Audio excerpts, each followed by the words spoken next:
اسرائیل نے مجبور اور بھوک کا شکار فلسطینیوں کے لیے امداد لے جانے والے ایک اور جہاز کو سمندر میں روک دیا ہے۔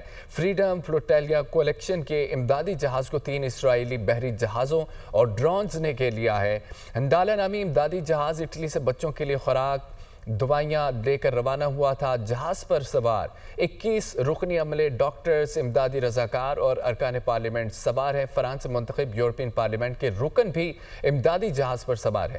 اسرائیلی فوجی آگے ہیں، ہم خون سمندر میں پھینک رہے ہیں، یہ ان کی جانب سے بیان دیا گیا۔ اسرائیل نے مجبور اور بھوک کا شکار فلسطینیوں کے لیے امداد لے جانے والے ایک اور جہاز کو سمندر میں روک دیا۔ فریڈم فلوٹیلا کولیکشن کے امدادی جہاز کو 3 اسرائیلی بحری جہازوں اور ڈرونز نے گھیر لیا ہے۔ ہنڈالا نامی امدادی جہاز اٹلی سے بچوں کے لیے خوراک، دوائیں اور اس کے علاوہ دوسری چیزیں لے کر جا رہا تھا۔ جہاز پر سوار 21 رکنی عملے میں ڈاکٹرز، امدادی رضاکار اور ارکان پارلیمنٹ سوار ہیں۔ فرانس سے منتخب یورپین پارلیمنٹ کے رکن بھی امدادی جہاز پر سوار ہیں۔ اسرائیلی فوجی آ گئے ہیں، ہم خون سمندر میں پھینک رہے ہیں، یہ بیان دیا گیا۔